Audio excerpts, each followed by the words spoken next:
नमस्कार। हम आचार्य मम्मट कृत काव्य प्रकाश के दशमोल्लास में अर्थालंकारों का अध्ययन कर रहे हैं। अर्थालंकारों के क्रम में आज हम दृष्टांत अलंकार के बारे में जानेंगे। दृष्टांत अलंकार का लक्षण देते हुए आचार्य मम्मट ने कहा है, दृष्टान्तः पुनरेतेषां सर्वेषां प्रतिबिंबनम।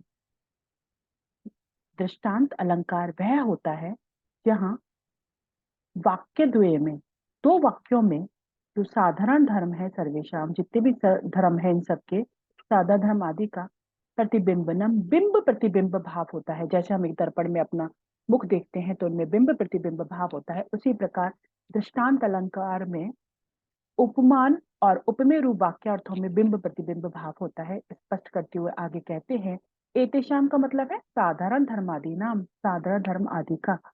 दृष्टो अंतो निश्चयो यत्र स दृष्टान्तः, अर्थात जहां पर, स्पष्ट करते हुए कहते हैं आचार्य मम्मट, यहाँ पर उपमान उपमेय रूप जो वाक्य हैं, यानी दृष्टांत वाक्य या उपमान वाक्य के साथ में बिंब प्रतिबिंब भाव होने के कारण दृष्टांतिक वाक्य या उपमेय वाक्य के अंत का निश्चय देखा जाता है, वह दृष्टांत अलंकार होता है।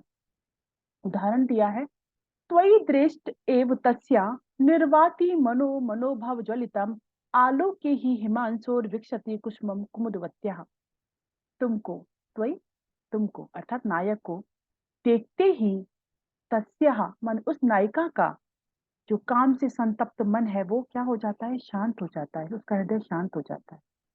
तुमको देखते ही या नायक को देखते ही नायिका का काम से जो संतप्त हृदय है वो शांत हो जाता है। जैसे कि इसके लिए क्या दृष्टांत दिया है कवि ने, आलोके ही हिमांशु विकसति, जैसे कि हिमांशु चंद्रमा को देखते ही कुमुदवती, कुमुदनी का फूल जो है कुष्मम विकसती माने खिल उठता है। जैसे कि चंद्रमा को देखते ही कुमुदनी का फूल खिल उठता है, उसी प्रकार से नायक को देखते ही नायिका का जो काम से संतप्त हृदय है वो शांत हो जाता है। यहाँ पर बिंब प्रतिबिंब भाव है किस किस में, नायक तथा चंद्रमा का, नायिका तथा कुमुदनी का, मन तथा कुसुम का, मनो संतप्त और सूर्य संतप्त का, निर्वाण और विकास का बिंब प्रतिबिंब भाव होने से दृष्टांत अलंकार है। तो इस प्रकार जब बिंब प्रतिबिंब भाव होता है तो वो दृष्टांत अलंकार कहलाता है। अब दृष्टांत और उपमा में क्या समानता है, क्या विषमता है? उपमा और दृष्टांत में प्राय उसी प्रकार की समानता और समानता है जैसे कि हमने उपमा और प्रतिवस्तु उपमा में देखी थी। केवल विशेषता यह है कि उपमा में तो साधारण धर्म एक होता है और प्राय उसका एक बार ही कथन होता है, किंतु दृष्टांत में साधारण धर्म समान होते हुए भी वस्तुतः भिन्न भिन्न होते हैं और अनेक बार कथन किया जाता है।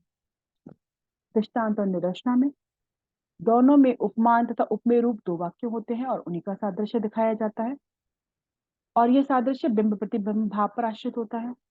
किंतु दृष्टांत में दोनों वाक्य कैसे होते हैं, स्वतः पूर्ण होते हैं तथा परस्पर निरपेक्ष होते हैं, किंतु निदर्शना में दोनों वाक्य परस्पर सापेक्ष होते हैं।